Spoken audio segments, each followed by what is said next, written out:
Friends, ನೀವು ನೋಡ್ತಾ ಇದ್ದೀರಾ one India Kannada YouTube channel. ನಾನು ರಶ್ಮಿ. ಐಸಿಸಿ ಚಾಂಪಿಯನ್ಸ್ ಟ್ರೋಫಿ ನಡೀತಾ ಇದೆ. ಆದ್ರೆ ಇಂತಹ ಟೈಮ್ ನಲ್ಲೇ ಇದೀಗ ರನ್ ಔಟ್ ನಲ್ಲಿ ಕೆಲವೊಂದು ಹೊಸ ರೂಲ್ಸ್ ಅನ್ನ ತರಲಾಗಿದೆ. ಆ ಹೊಸ ರೂಲ್ಸ್ ಯಾಕೆ ತಂದಿದ್ದಾರೆ, ಹಾಗೆ ಆ ಹೊಸ ರೂಲ್ಸ್ ಏನು ಅನ್ನೋದನ್ನ ಹೇಳ್ತೀನಿ, ಕೇಳಿಸ್ಕೊಂಡ್ಬಿಡಿ. ಕ್ರಿಕೆಟ್ ನಲ್ಲಿ ಈವರೆಗಿದ್ದ ರನ್ ಔಟ್ ರೂಲ್ಸ್ ಗಳನ್ನ ಹಾಗೂ ಆಟಗಾರರ ಬ್ಯಾಟ್ ನ ರೂಪುರೇಷೆಗಳಿಗೆ ಸಂಬಂಧಪಟ್ಟಂತೆ ಈಗಿರುವ ನಿಯಮಗಳನ್ನ ಬದಲಿಸಬೇಕು ಅಂತ ಅಂತಾರಾಷ್ಟ್ರೀಯ ಕ್ರಿಕೆಟ್ ಸಂಸ್ಥೆಗೆ ಕ್ರಿಕೆಟ್ ನಿಯಮಗಳನ್ನ ರೂಪಿಸುವ ಮೆಲ್ಬೋರ್ನ್ ಕ್ರಿಕೆಟ್ ಕ್ಲಬ್ ಮನವಿ ಮಾಡಿದೆ. ಇನ್ನು ದುಬೈನಲ್ಲಿ ಶೀಘ್ರದಲ್ಲೇ ನಡೆಯುವ ಐಸಿಸಿ ಉನ್ನತ ಮಟ್ಟದ ಸಭೆಯಲ್ಲಿ ಈ ಕುರಿತಂತೆ ಚರ್ಚೆ ಹಮ್ಮಿಕೊಳ್ಳಲಾಗುವುದು. ಶಿಫಾರಸುಗಳು ಅಂಗೀಕಾರವಾದರೆ ರನ್ಔಟ್ ಗಳಿಗೆ ಹಾಗೂ ಬ್ಯಾಟ್ಸ್ಮನ್ ಗಳ ಬ್ಯಾಟ್ ಗಳಿಗೆ ಹೊಸ ರೂಲ್ಸ್, ಅಂಪೈರ್ ಗಳಿಗೆ ಹೆಚ್ಚು ಅಧಿಕಾರ, ಇವೆ ಮುಂತಾದ ವಿಚಾರಗಳ ಬಗ್ಗೆ ಹೊಸ ರೂಲ್ಸ್ ಜಾರಿಗೊಳ್ಳಲಿದೆ. ಹಾಗಾದ್ರೆ ಐಸಿಸಿ ಸಲ್ಲಿಸಿದ ಈ ಶಿಫಾರಸುಗಳೇನು ಅನ್ನೋದರ ಒಂದು ಡೀಟೇಲ್ ಹೇಳ್ತೀನಿ, ಕೇಳಿಸ್ಕೊಂಡ್ಬಿಡಿ. ಪ್ರಸ್ತುತ ಹಲವಾರು ಬ್ಯಾಟ್ಸ್ಮನ್ ಗಳು ತಮ್ಮ ಬ್ಯಾಟ್ ಗಳ ಬ್ಲೇಡ್ ನ ದಪ್ಪವನ್ನ 50 ಮಿಲಿಮೀಟರ್ ನಷ್ಟು ಕಾಯ್ದುಕೊಳ್ತಿದ್ದಾರೆ. ಈ ನಿಯಮವನ್ನ ಬದಲಾಯಿಸಲು ಬ್ಯಾಟ್ಸ್ಮನ್ ಗಳು ಬ್ಯಾಟುಗಳ ಅಂಚನ್ನ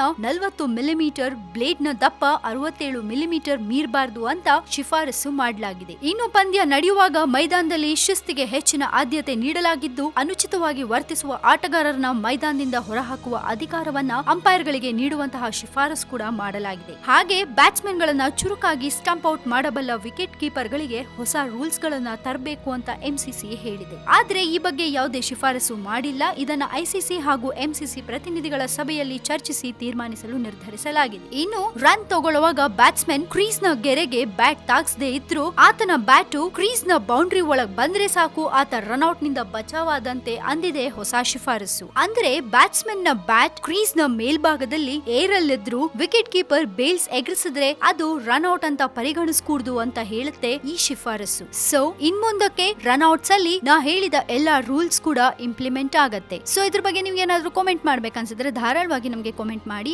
ಅಂಡ್ ಇನ್ನಷ್ಟು ಕ್ರಿಕೆಟ್ ಅಪ್ಡೇಟ್ಸ್ ಗೆ ನೀವು ಮಿಸ್ ಮಾಡಬೇಡಿ. ನಮ್ಮ One India Kannada YouTube channel ಅನ್ನ ನೋಡ್ತಾ ಇರಿ, ಜೊತೆಗೆ ಸಬ್ಸ್ಕ್ರೈಬ್ ಮಾಡೋದನ್ನ ಮರಿಬೇಡಿ. Thank you so much.